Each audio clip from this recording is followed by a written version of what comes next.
السلام عليكم ورحمة الله وبركاته.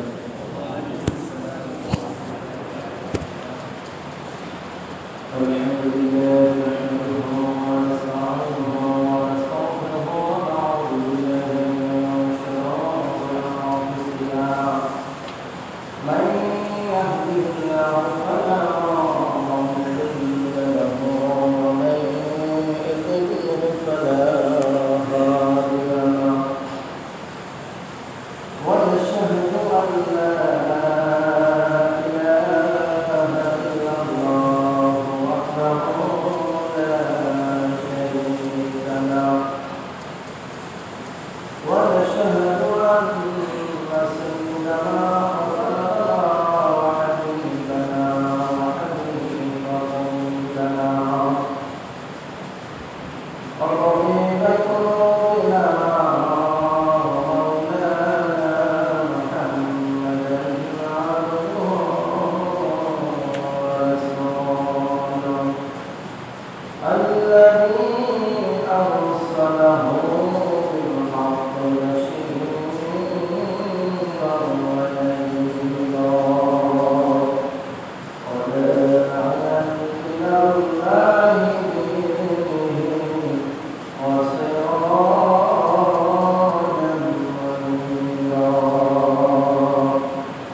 يا أيها الذين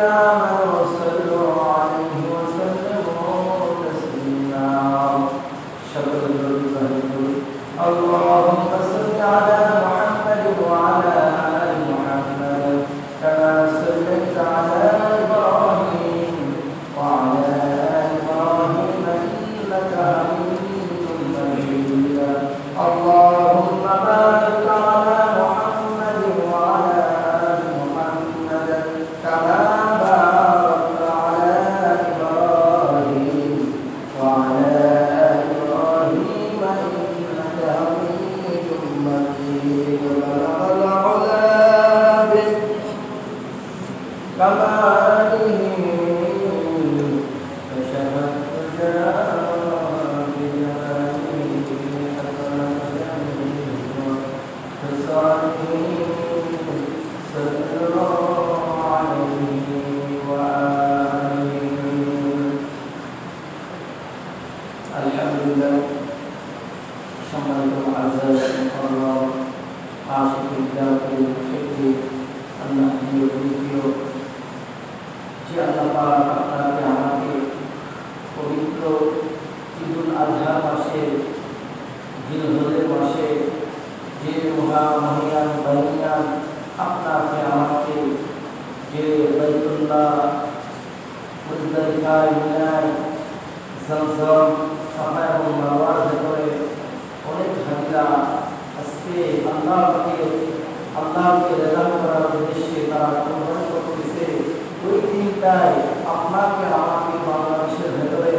1 থেকে নিয়ে 10 পর্যন্ত 10-এর দিন আল্লাহ পাক ঘোষণা দিয়ে দিলেন, ও নবী গো, আপনার উম্মতেরা 10ই জিলহজে যারা ঈদুল আযহা আদায় করবে, আমি আল্লাহ রাব্বুল আলামিন তাদেরকে মাসুম বানায় দেব।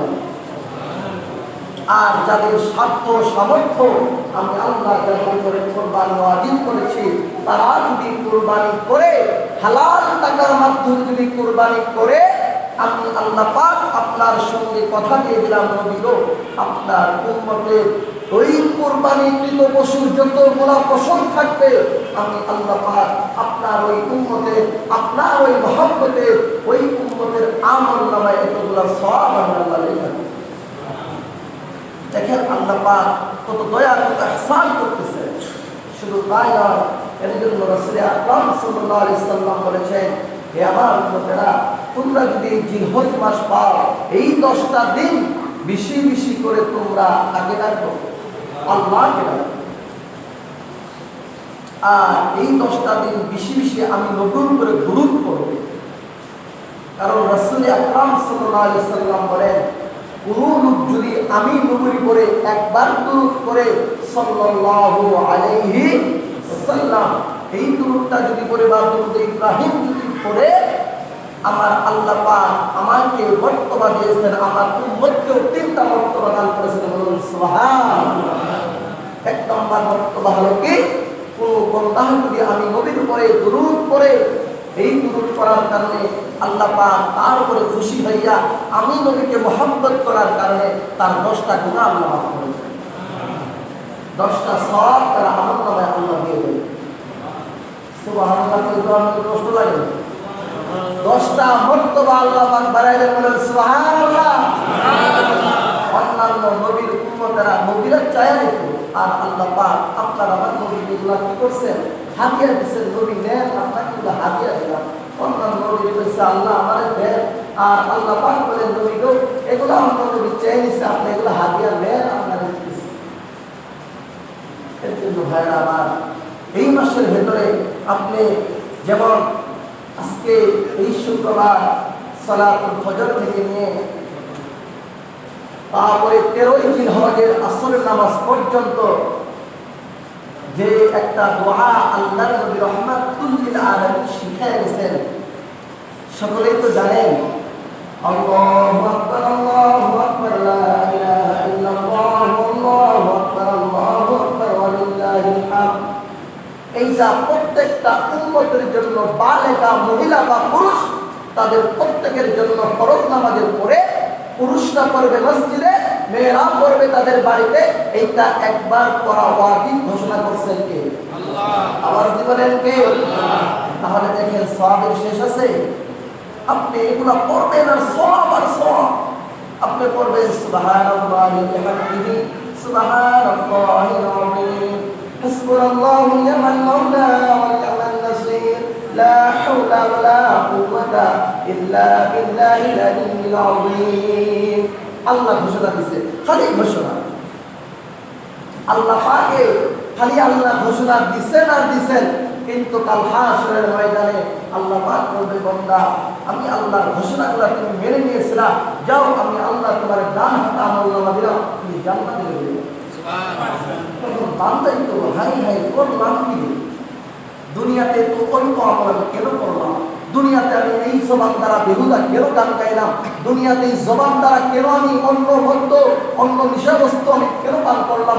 এই জবান দিয়ে কেন আমি আল্লাহকে ডাকি নাই? এই জবান দিয়ে কেন আমার মাওলাকে আমি ডাকি নাই? এই জবান দিয়ে কেন আমার আল্লাহর তাসবিহগুলো করি নাই? আজকে যদি পড়তাম তাহলে এর চাইতে বড় জান্নাত আল্লাহ আমারে দিবেন।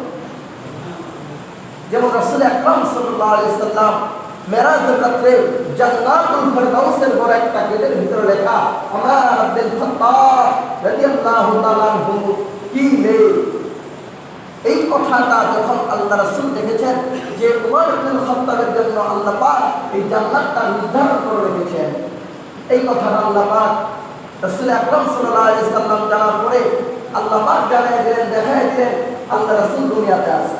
কিছুদিন পরে ওমরের সঙ্গে সাক্ষাৎ, দেখা হয়েছে, সালাম মুসাফা হয়ে গেছে। ওই সময় আল্লাহ রাসূল বলেন, ওমর, তোমার একটা সুসংবাদ। ওমর বলে, ইয়া রাসূলুল্লাহ, কি সুসংবাদ বলেন? আল্লাহ রাসূল বললেন, ওমর, আমি মেরাজের রাতে আল্লাহ পাক রব্বুল আলামিন জান্নাত জাহান্নাম সমস্ত সবকিছু আমাদের দেখানোর পরে আমি একটা জান্নাতের ভেতরে বিশাল বড় একটা গেট, যার ভিতরে লেখা দেখলাম আমার আব্দুল খাত্তাব রাদিয়াল্লাহু তাআলা। হযরত ওমর রাদিয়াল্লাহু তাআলা মুসাফা ভরা অবস্থায় ওমর মাটিতে বৈশা কান্না শুরু করে দিলেন। সুবহানাল্লাহ, করুণায় সব গেছে। হ্যাঁ, আমার রাসূল আকরাম সাল্লাল্লাহু আলাইহি সাল্লাম তারে কি দিলেন? সুসংবাদ দিলেন না? তাহলে বলেন তো, আজকে যদি কোনো একটা মুসল্লি আমার যদি কয় যে হুজুর কালকে ঈদের নামাজ পড়াবেন আপনারা, আমি আমার পক্ষ থেকে 10,000 টাকা 5,000 টাকা হাদিয়া দেব, কোন তো আমি কেমন খুশি? আমরা খুশি, হাসবো। কথা বুঝছেন না? খুশি না? কিন্তু এই সাহাবীর বেলা একটু ব্যতিক্রম। রাসূল আকরাম সাল্লাল্লাহু আলাইহি ওয়াসাল্লাম যখন জানাইলেন, আমার আল্লাহ পাক তোমার এই আমলগুলোকে কবুল করে আল্লাহ পাক তোমার একটা জান্নাত দান করছে। আমার সাধারণ একটা জান্নাত হইল এই পৃথিবীর চাইতে 10 গুণ বড়, বলুন সুবহানাল্লাহ। হে আমার, তোমাকে বিশাল বড় একটা জান্নাত আল্লাহ পাক দান করেছেন। হযরত ওমর মুসাফ অবস্থায় এই জমিনের ভিতরে বৈশা চোখের পানিগুলা বাইয়া বাইয়া টপকে টপকে পড়তেছে। আল্লাহ রাসূল বলেন, ওমর, আমি তোমারে সুসংবাদ দিলাম, সুসংবাদ দেই নাই, তুমি কেন কান্না করো? হযরত ওমর বলেন, ওয়াল্লাহি আল্লাহর কসম পয়গম্বর, আমি যদি আরো বেশি বেশি আমল করতাম, আমি ওমর যদি আরো বেশি বেশি আমল করতাম, না জানি কত বড় জান্নাত আমার মাওলা, আমার মালিক, আমার আল্লাহ আমারে দান করতেন। এই কথা দ্বারা প্রতীয়মান হলো আমার নবী বলেন, হে আমার উম্মতেরা, তোমরা যদি এই 10টা দিন যদি আমার মাওলার জিকির তুমি জিকির করো, ও বান্দা তোমার জবান আছে তুমি গান গাইতেছ, আরে বান্দার জবান আছে ওই বান্দা সুবহানাল্লাহ আলহামদুলিল্লাহ ব্যবসা করে তাসবিহ করতেছে, ব্যবসা করে আল্লাহ পাকের জিকিরগুলো করতেছে।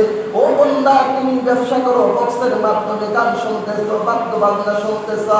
ও বান্দা ওই ব্যক্তি ব্যবসার মাধ্যমে আল্লাহর কোরআন, আমি আল্লাহর কোরআন আমার নবীর হাদিসের আলোচনা শুনতেছে, তার জবান থেকে সুবহানাল্লাহ আলহামদুলিল্লাহ তাসবিহগুলো পড়তেছে। বান্দা, ও বান্দা তোমার জবান তার জবান, কিন্তু বান্দা ওই বান্দা যে আমি মালিকের শান গাইল, আমি আল্লাহ পাক তাকে নিজাতে আমলনামা দিয়ে দিব জান্নাত।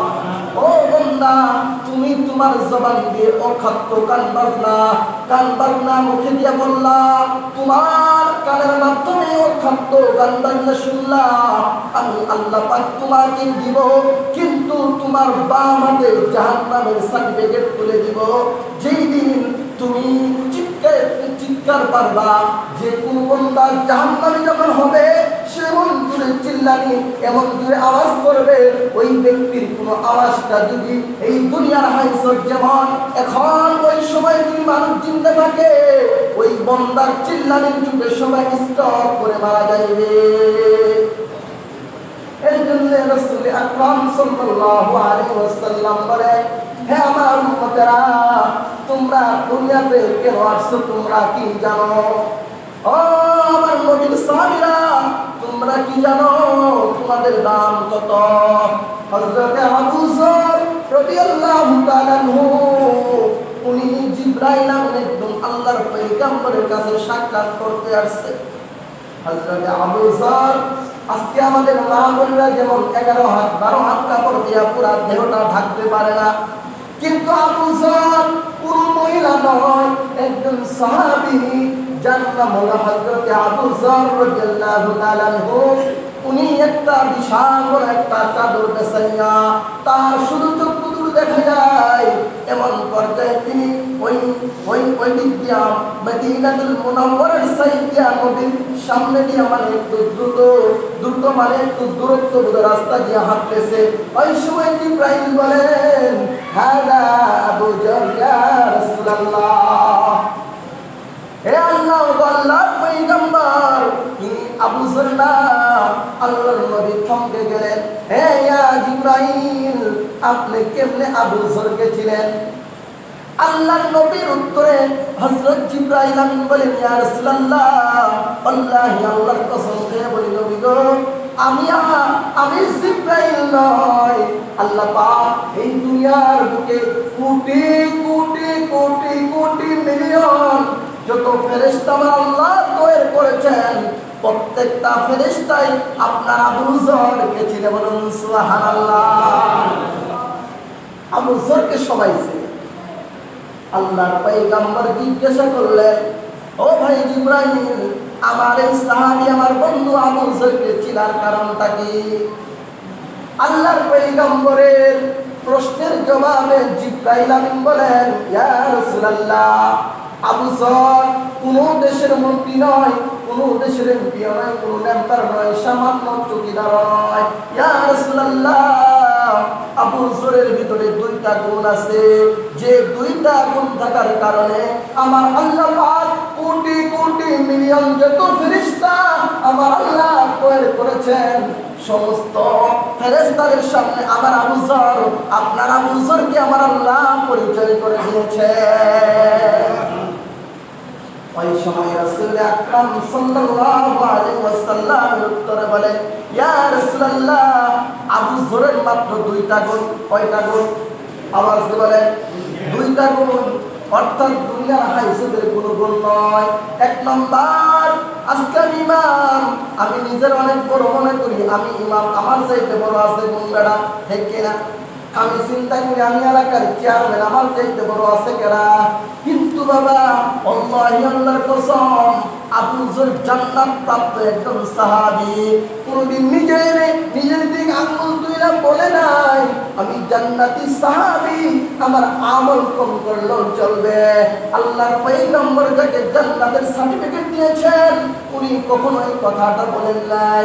কিন্তু আজকে আপনার আমার ভিতরে অহংকার ভরপুর। আমি ইমাম, আমি কেমনে ওই আরেক ছোট্ট একটা মুসলিমের সালাম দেব, ঠিক কিনা? আমি কেমনে তারে এত মহব্বত করবো, দরকার নাই।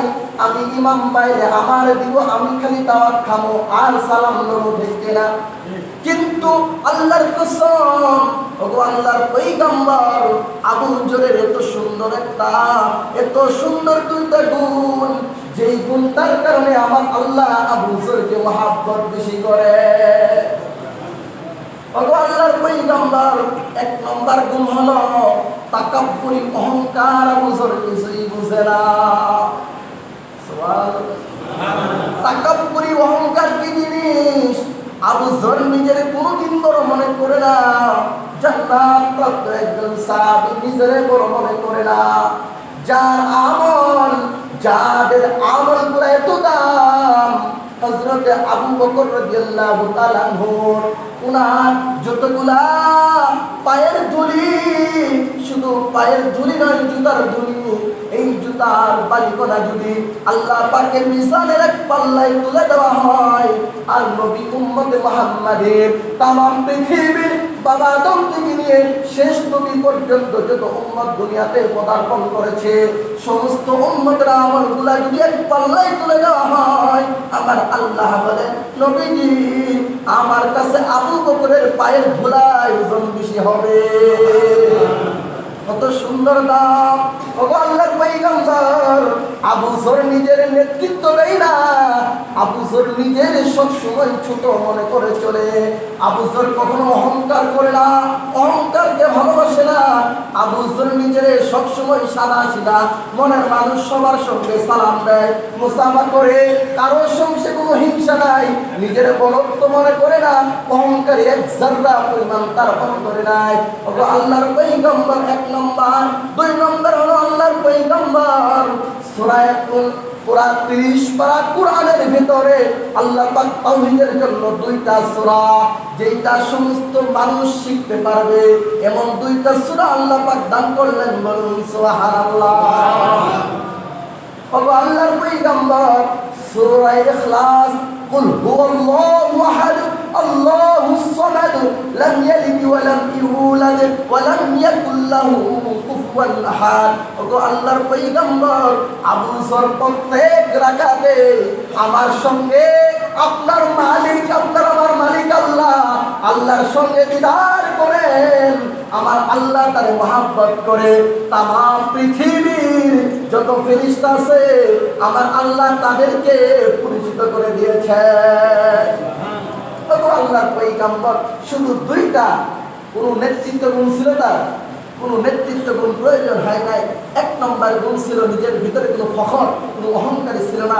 সে নিজের সবসময় ছোট মনে করত আর কুল হুসরাটা বেশি বেশি তেলাওয়াত করত, যার জন্য আল্লাহ পাক তারে আল্লাহর প্রেমে যেহেতু সে মাহবুব হয়ে গেছে, আল্লাহর প্রেমে যেহেতু সে অধীর হয়ে গেছে, আল্লাহ পাক রব্বুল আলামিন তাকেও সমস্ত পৃথিবীর মানুষ নয়, সমস্ত মানুষ যত ফেরেশতা আল্লাহ তৈরি করেছেন সমস্ত ফেরেশতায় আবু যরকে চিনি।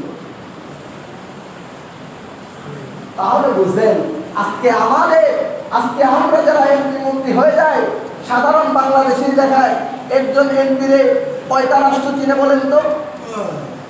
কয়টা রাষ্ট্র চিনে? 50টা, 100, এর উপরে কেউ চিনে না। চিনে না কিন্তু একটা লোক যার কোনো এমপিত্ব নয়, কোনো মন্ত্রিত্ব নয়, কোনো কিছুই নাই, কিন্তু দুইটা আমল করার কারণে আল্লাহ পাক পৃথিবীতে এত অসংখ্য ফেরেশতা তৈরি করেছেন। আজকে সালাতুল ফজরের পরে আল্লাহ পাক কোটি কোটি মিলিয়ন ডলার ফেরেশতা আল্লাহ পাক দুনিয়াতে প্রেরণ করেছেন। এই ফেরেশতারা সালাতুল মাগরিব পর্যন্ত থাকবে, তারপরে মাগরিবের আযান হয়ে যাবে, তারা চলে যাবে, তাদের সিরিয়াল কিয়ামত হয়ে যাবে, তাও দুনিয়াতে আসতে পারবে না। তাহলে আপনাদের কাছে প্রশ্ন রাখলাম, ফেরেশতা আল্লাহ পাক কয়জন রাখছেন? অসংখ্য না ভাই? যে ফেরেশতার দলগুলা একবার দুনিয়াতে আসবে, কিয়ামত পর্যন্ত সে আর আসতে পারবে না দুনিয়াতে। শুধু এইটা নয়, দৈনন্দিন 2টা করে দল আল্লাহ পাক প্রেরণ করেন। তাহলে বলেন তো ভাই, আল্লাহ পাক কত ফেরেশতা প্রেরণ করেছেন? সমস্ত ফেরেশতা তাকে চিনে, সমস্ত ফেরেশতারা তাদেরকে সম্মান করে। একদিন জিবরাইল আমিন আল্লাহর পয়গম্বর বলেছেন, হে জিবরাইল, আমার উম্মতের ভেতরে এমন কিছু লোক হবে যারা আমার আল্লাহকে মহব্বত করবে, যারা আমি নবীকে মহব্বত করবে, নামাজকে মহব্বত করবে, যাকাতকে মহব্বত করবে, কুরবানিকে মহব্বত করবে, হজকে মহব্বত করবে। আমি নবী বলে গেলাম সালাতকে যারা মহব্বত করবে, আমি নবী বলে গেলাম তারা দুনিয়ার হাইসতে আল্লাহ পাক তাদেরকে মৃত্যু দিবেন না যে পর্যন্ত জান্নাত জাহান্নাম না দেখাইছেন। সুবহানাল্লাহ। জিবরাইল আমিন তো বুঝলেন, জিবরাইল আমিন এত বড় একজন ফেরেশতা, প্রসিদ্ধ 4 জন ফেরেশতার মধ্যে জিবরাইল আমিন একজন। জিবরাইল আলাইহিস সালাম একদিন মানব আকৃতি নিয়ে আল্লাহর পয়গম্বরের সাহাবী আবু বকরের সামনে আসে। আয়েশা বলেন, ইয়া আবু বকর কাইফা হালুকা? সালাম কৌশল বিনিময় করার পরে বলতে আলহামদুলিল্লাহ ভালো। আবু বকর, আপনারা একটা ইশকাল করি, বলতে পারবেন? বলেন, যদি পারি উত্তর দিব। আবু বকর বলেন তো জিবরাইল এখন কোথায়? কঠিন প্রশ্ন না? হঠাৎ করে একটা প্রশ্ন, যে প্রশ্নের লাজবাব। এখন আল্লাহর পয়গম্বরের সাহাবী আবু বকর বলেন, ভাই আপনি আমার কয়েকটা সেকেন্ড সময় দেন। চোখটা আপনার কয় সেকেন্ড লাগছে? কয় সেকেন্ড? আরে বান্দারা বুঝেও না, কয় সেকেন্ড লাগলো, কয় মিনিট লাগছে। কিন্তু বলছেন, ভাই আপনি আমার কয়েক সেকেন্ড সময় দেন, চোখ মুলা ভেঙে না। কয়েক সেকেন্ডের ভেতরে হযরত আবু বকর জান্নাত দেখছেন, জাহান্নাম দেখছেন, আরশে মুআল্লা দেখছেন, দুনিয়া আসমান সব চূর্ণ বিচূর্ণ করে ফেলেছেন, কিন্তু দেখে কোথাও জিবরাইল নাই। তখন বলেন, ভাই কি বলবো, দেখলাম জান্নাতে নাই, জাহান্নামে নাই, আরশে মুআল্লাই নাই, কুরসি কোনো কিছুর ভিতরে নাই। এখন আপনি জিবরাইল, নাহলে আমি জিবরাইল। জিবরাইল আমিন ধরা খেয়ে গেছে। আল্লাহু আকবার, জিবরাইল আমিন ধরা খেয়ে গেছে। ও আল্লাহর পয়গম্বর, আপনার উম্মতেরা যদি আমি জিবরাইলকে খুঁজে খুঁজে বের করতে পারে, তাহলে কাল হাশরের ময়দানে যারা আল্লাহ পাকের ইতাআত যারা করবে, আল্লাহ পাক তাদেরকে খুঁজে খুঁজে আল্লাহ জান্নাত দিয়ে দিবে। সুবহানাল্লাহ। এর জন্য ভাইরা আমার হযরত ইব্রাহিম আল্লাহ পাক রব্বুল আলামিন যাদেরকে বানাইলেন মিল্লাত আবিকুম ইব্রাহিম হুয়া সাম্মাকুমুল মুসলিমিন। আল্লাহ পাক যাকে বানাইলেন সমস্ত পবিত্র রূহওয়ালা আত্মাওয়ালা ওই সমস্ত মুমিন আল্লাহ পাক রব্বুল আলামিন যাকে পুরা মিল্লাত মুসলিম জাতির পিতা যাকে বানাইলেন যার নাম হলো ইব্রাহিম আলাইহিস সালাম। ভাইরা আমার আপনাদের আলোচনা মনে আছে?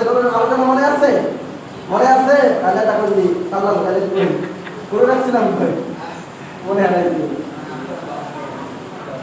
আল্লাহ পাক রব্বুল আলামিন এখন আপনাদের কাছে প্রশ্ন করতেছি, জাতির পিতা হইতে চাইলে কিছু গুণ দরকার। প্রথম গুণ উনি নবী হইতে হবে। কি হতে হবে? আওয়াজ দিয়ে বলেন, নবী হইতে হবে জাতির পিতা হইতে চাইলে। ভাইরা আমার হযরত ইব্রাহিম আলাইহিস সালাম আল্লাহ পাক ওই বাবিলন শহরের ভেতরে এই নমরুদ যখন এক মাইল লম্বা দৈর্ঘ্য প্রস্থ একটা দুনিয়ার কান্ড আগুন সাজাইলেন, মনে আছে? ওই সময় ইব্রাহিম আলাইহিস সালামকে চটকির ভিতরে উঠানো হলো। ইব্রাহিম কিবার নামাইতে পারে না, চড়তে পারে না, লড়তে কিছুই পারে না। এবার এই লানতকৃত ফেরেশতা, যে ফেরেশতার সর্দার ছিল যার নাম পরিসমাপ্তি ইবলিস, ইবলিস যা বলে নমরুদ তুমি ক্লান্ত হয়েছ, পরিশ্রম করেছ, আমি তোমার একটু বুদ্ধি দেই, আমি হলাম বুদ্ধিজীবী। ও নমরুদ আমার বুদ্ধিটা কাজে লাগাও বলে তোমার কি বুদ্ধি? ইব্রাহিমকে অলঙ্গ করবা, নাম্বার 1। নাম্বার 2 হলো 15 থেকে নিয়ে 18 বছর যুবক যুবতীর এখানে একটা স্টিমার তৈরি করে দিবা, যারা এখানে মিলন করবে ও বাদ্যা বাজাবে, আর ইব্রাহিমকে অলঙ্গ করবা, দেখবা চৌকি আনলে উঠা যাবে। কারণ আল্লাহ পাকের ফেরেশতারা অলঙ্গ অবস্থায় 3 অবস্থায় কাছে থাকে না। 1 নম্বর হলো আপনি ইস্তেঞ্জা করবেন, ওই সময় কাছে থাকবে না। 2 নম্বর হলো আপনি অলঙ্গ হবেন, কাছে থাকবে না। 3 নম্বর হলো আপনি যখন স্ত্রী সহবাস করবেন, ওই সময় কাছে থাকবে না। এই 3টা সময় ফেরেশতা একটু দূরে সাইড নিয়ে থাকে। ওই সময় যেই সময় চুক্তিটা উঠে গেছে, আমার আল্লাহ বলেন হে জিবরাইল যা। জিবরাইল আমিন বলেন দুনিয়ার বুকে আমি 3 বার সবচেয়ে দ্রুত এসেছিলাম, 600 টানা মারতে মারতে। কারণ আমার আল্লাহ যখন তার বিষয় জিবরাইল যা, আমার বন্ধু ইব্রাহিম আমি তারে খলিলুল্লাহ দিলাম, আমি তারে জাতির পিতা মুসলমানদের ইমাম বানায়া দিলাম। হে জিবরাইল যা, আমার এই খলিল, আমার এই বন্ধু কোন রকমে যেন সে অলঙ্গ অবস্থায় যেন ওই আগুনের চক্রিতে না পড়ে। জিবরাইল আমিন বলেন ওগো আল্লাহর পয়গম্বর আমি 3টার সময় এসেছিলাম। ঠিক এর মধ্যে একজন ইব্রাহিম আলাইহিস সালাম, যেই সময় তার বাবা, আরে কত দুঃখের কথা, কোন বাবা যদি সন্তানকে দোষের মাধ্যমে অলঙ্গ করতে চায়, বলেন তো আপনার আমার দ্বারা সম্ভব হবে কি? না না, ওই বিচার আমি থাকবো না, আমার ছেলেকে তোমরা মেরে ফেলবা না, কি করবা তোমরা করো, আমি বাপ দ্বারা সেটা সম্ভব হবে না। এবার যে সময় নমরুদ মশাই ঘোষণা দিয়ে দিল, এ বাবিলনের মানুষ তোমরা কে আছো, যদি ইব্রাহিমকে অলঙ্গ করতে পারো, তোমারে এই যে দেখো কোটি কোটি স্বর্ণ মুদ্রা ধরে রয়েছি, তোমাকে উপহার দেব। এই কথা বলার পরে আজর কুমার কই না না, আমার উপহারটা আমি অন্য কাউকে দিতে দিব না, আমার সন্তান ইব্রাহিমকে আমি নিজে ধরা দিয়েছি তোমার কাছে, খোদা তোমার কাছে, কিন্তু না না অন্য কেউ এটা নিবে আমি হতে দেব না। ওই সময় আজর কুমার সন্তানের পায়জামার দোষী ধরে যখন টান দিছে, আজর কুমার টান দেওয়ার সঙ্গে সঙ্গে ইব্রাহিম বলেন আল্লাহ দুনিয়ার হাইসতের সন্তান বিপদে পড়লে বাবা তার বন্ধু হয়ে যায়, কেন আমার মারবা, আমার সন্তানদের মাইরো না, জরিমানা ভরবা, নেও কই কোটি দিবা, নেও আমার জঙ্গল নিয়ে নেও, কিন্তু আমার সন্তানের কোনো ক্ষতি তোমরা কইরো না। কিন্তু এর ব্যতিক্রম যেই সময় আজর কুমার যখন ইব্রাহিম আলাইহিস সালামের ওই পায়জামার রুচিটা টান দিছে, আল্লাহ পাক বলেন ইব্রাহিম যা, আমার বন্ধু ইব্রাহিম ইব্রাহিমকে বেইজ্জতি করব না। যা জিবরাইল, জান্নাত থেকে একটা পোশাক নিয়ে যা, আর এই পোশাকটার সূত্র হলো আমি ইব্রাহিমকে এখনই নবুয়তি দান করলাম। ভাইরা আমার, এই নবুয়তির পোশাক পয়লা ইব্রাহিম আলাইহিস সালাম ওই আগুনের ভিতরে 40 দিন, কয় দিন? আওয়াজ দিয়ে বলেন, 40 দিন অবস্থান করতেছেন। ওই সময় আল্লাহ পাক রব্বুল আলামিন মা হাওয়ার করে দ্বিতীয় সুন্দরী তৈরি করেছিলেন, যার নাম হলো বিবি সারা। বিবি সারা এত সুন্দর ছিল, তাফসীর ইবনে আব্বাস, তাফসীর ইবনে কাসিরের মধ্যে লেখে যে মা হাওয়ার পরে দ্বিতীয় নম্বর সুন্দরী ছিল বিবি সারা। এত সুন্দর ছিল। ভাইরা আমার, আল্লাহ পাক রব্বুল আলামিন এবারে ফারানের ময়দানে প্রতি বছর একটা করে একটা বৈঠক হয়। এই বৈঠকের ভেতরে যার যে বাচ্চা থাকে, তার মেয়ের যখন বয়স হয়ে যায় তখন তার মেয়েকে ইজাজত দেয়, যা আজকে মালা মরণের দিন যাকে পছন্দ করবা তার কাছেই তোমাকে বিবাহ দেব। এই কথা বলার পরে আল্লাহ পাক রব্বুল আলামিন ইব্রাহিমকে 40 দিন ওখানে রাখলেন। আর বিবি সারার বাপের নামটা আমার মনে আসতেছে না, উনি একজন বাদশা ছিলেন। এই বিবি সারার স্বপ্ন দেখে যে আমার যে স্বামী হবে, আমার যে হাজবেন্ড হবে, আমার যে আদর্শ সোহাগী করবে, তার নাম হবে ইব্রাহিম। আর তার চেয়ে সুন্দর যুবক এই ফারানের ময়দানে আর কেউ হবে না, বলুন সুবহানাল্লাহ। ভাইরা আমার, ইব্রাহিম আলাইহিস সালাম এবার আগুন মুখতাসার বলতেছি, আগুন এবার তো কত সুন্দর একটা ফুলের বাগান হয়ে গেল। নমরুদের দলের আত্মার তাকে নিয়ে আরো তামাশা করতেছিল, ওদিকে লম্বা করবো না। ভাইরা আমার, আল্লাহ পাক রব্বুল আলামিন ইব্রাহিম আলাইহিস সালামকে আগুনের কুণ্ড ফুলের থেকে বের করলেন।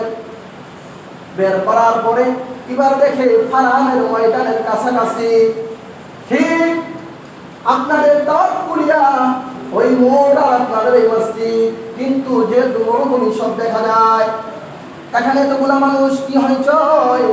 উনি আস্তে আস্তে এদিকে আসতেছেন, আসার পরে একটা খেজুর গাছের গোড়ায় উনি দাঁড়িয়ে আছেন।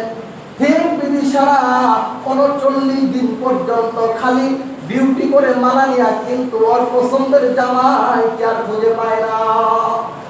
40 দিন পরে ইব্রাহিম আলাইহিস সালাম যখন দেখে মানুষের ভিতরে জমজট একটু আগায় যায়, আমার আল্লাহ বলেন, ইব্রাহিম আমার বন্ধু গো, আপনি এই নির্দিষ্ট খেজুর গাছের গোড়ায় দাঁড়িয়ে যান, আপনি আর আগাইতে পারবেন না। এবার বিবি সারা ডান দিকে বাম দিকে সমস্ত বান্ধবীদেরকে নিয়ে হীরা এবং মুক্তার একটা মালা লইয়া এবার জামাই বরণ করার পালা শুরু হয়ে গেল।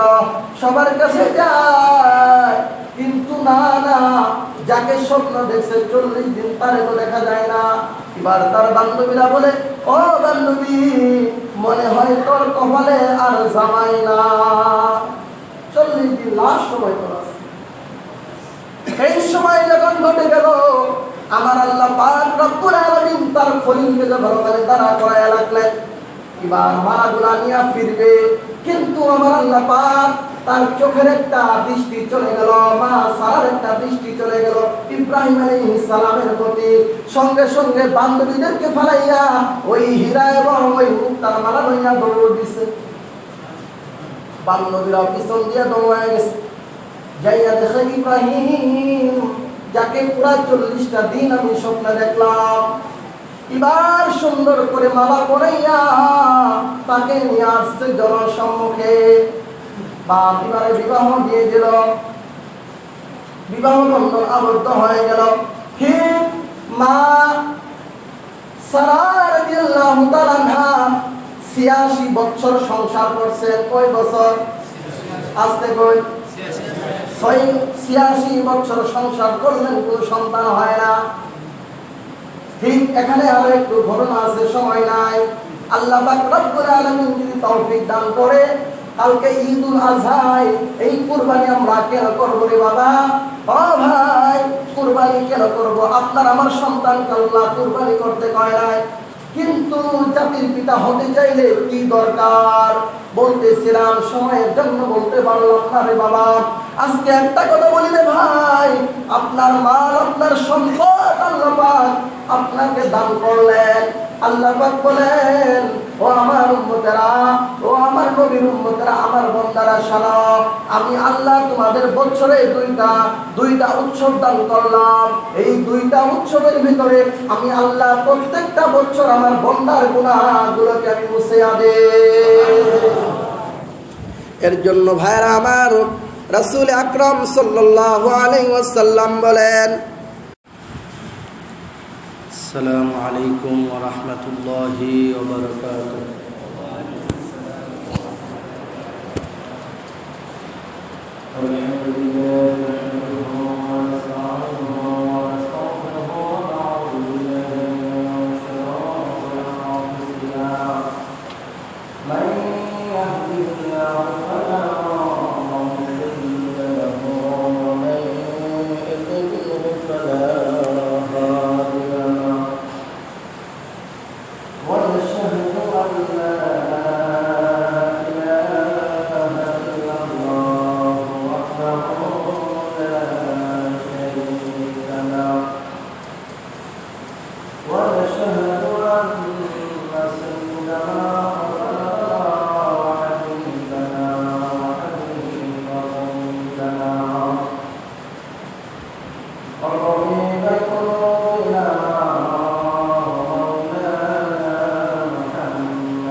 اللهم صل على